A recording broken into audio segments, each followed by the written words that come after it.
My fellow Americans, I'm speaking to you tonight from behind the resolute desk in the Oval Office. In this sacred space, I'm surrounded by portraits of extraordinary American presidents. Thomas Jefferson wrote the immortal words that guide this nation. George Washington, who showed us presidents are not kings. Abraham Lincoln, who implored us to reject malice. Franklin Roosevelt, who inspired us to reject fear. I revere this office, but I love my country more. It's been the honor of my life to serve as your president. But in the defense of democracy, which is at stake, I think it's more important than any title. I draw strength and I find joy in working for the American people. But this sacred task of perfecting our union is not about me. It's about you, your families, your futures. It's about we, the people. We can never forget that. And I never have. I've made it clear that I believe America is at an inflection point. One of those rare moments in history when the decisions we make now will determine our fate of our nation and the world for decades to come. America's going to have to choose between moving forward or backward, between hope and hate, between unity and division. We have to decide, do we still believe in honesty, decency, respect, freedom, justice, and democracy? In this moment, we can see those we disagree with not as enemies, but as fellow Americans. Can we do that? Does character in public life still matter? I believe I know the answer to these questions because I know you, the American people. And I know this: we are a great nation because we are good people.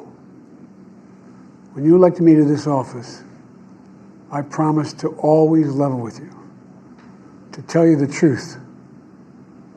And the truth, the sacred cause of this country, is larger than any one of us. And those of us who cherish that cause, cherish it so much, a cause of American democracy itself, must unite to protect it. You know, in recent weeks, it's become clear to me that I need to unite my party in this critical endeavor. I believe my record as president, my leadership in the world, my vision for America's future, all merited a second term. But nothing can come in the way of saving our democracy. That includes personal ambition. So I've decided the best way forward is to pass the torch to a new generation. That's the best way to unite our nation. You know, there is a time and a place for long years of experience in public life. But there's also a time and a place for new voices, fresh voices, yes, younger voices. And that time and place is now. Over the next 6 months, I'll be focused on doing my job as president. That means I'll continue to lower costs for hardworking families, grow our economy.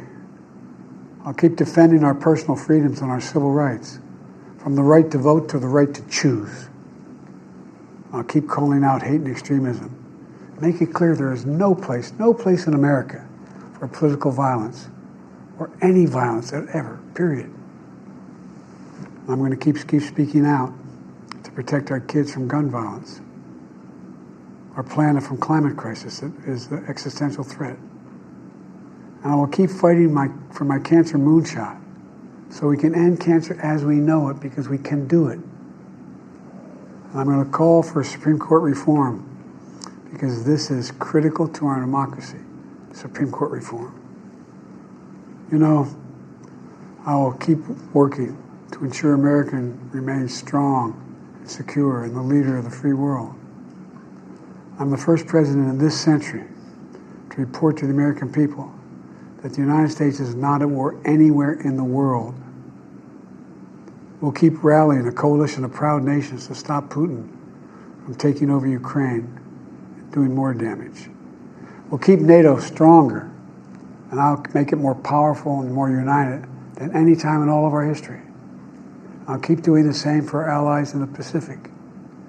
You know, when I came to office, the conventional wisdom was that China would inevitably surpass the United States. That's not the case anymore. And I'm going to keep working to end the war in Gaza, bring home all the hostages, and bring peace and security to the Middle East and end this war. We're also working around the clock to bring home Americans being unjustly detained all around the world. You know, we've come so far since my inauguration. On that day, I told you, as I stood in that winter, we stood in a winter of peril and a winter of possibilities. Peril and possibilities. We were in the grip of the worst pandemic in the century. The worst economic crisis since the Great Depression. The worst attack on our democracy since the Civil War. But we came together as Americans, and we got through it. We emerged stronger, more prosperous, and more secure. Today we have the strongest economy in the world, creating nearly 16 million new jobs, a record. Wages are up. Inflation continues to come down. The racial wealth gap is the lowest it's been in 20 years. We're literally rebuilding our entire nation, urban, suburban, rural, and tribal communities. Manufacturing has come back to America. We're leading the world again in chips and science and innovation. We finally beat Big Pharma after all these years to lower the cost of prescription drugs for seniors. And I'm going to keep fighting to make sure we lower the cost for everyone, not just seniors. More people have health care today in America than ever before. And I signed one of the most significant laws helping millions of veterans and their families who are exposed to toxic materials. You know, most significant climate law ever in the history of the world. The first major gun safety law in 30 years. And today, the violent crime rate is at a 50-year low. We're also securing our border. Border crossings are lower today than when the previous administration left office. I've kept my commitment to appoint the first black woman to the Supreme Court of the United States of America. I also kept my commitment to have an administration that looks like America and be a president for all Americans. That's what I've done. I ran for president 4 years ago because I believed and still do that the soul of America was at stake. The very nature of who we are was at stake. And that's still the case. America's an idea. An idea stronger than any army, bigger than any ocean, more powerful than any dictator or tyrant. It's the most powerful idea in the history of the world. That idea is that we hold these truths to be self-evident. We're all created equal, endowed by our Creator with certain inalienable rights: life, liberty, pursuit of happiness.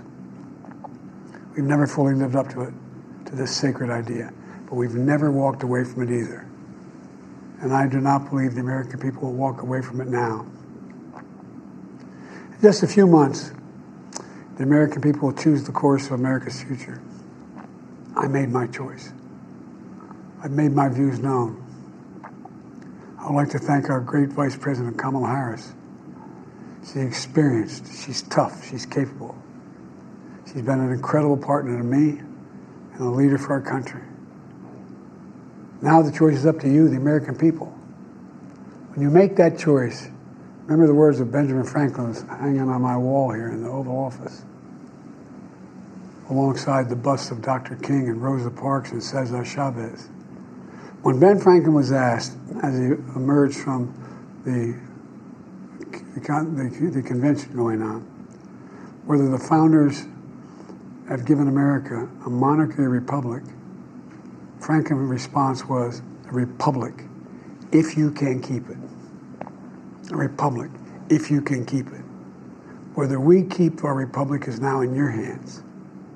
My fellow Americans, it's been the privilege of my life to serve this nation for over 50 years.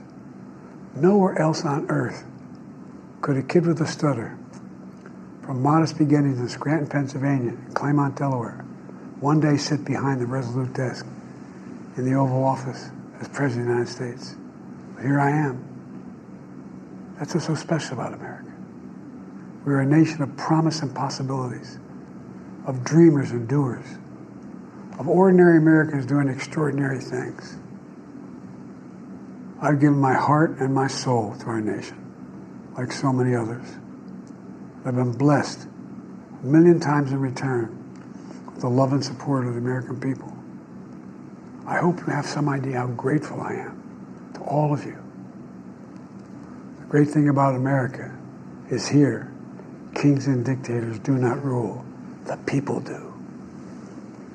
History is in your hands. The power is in your hands.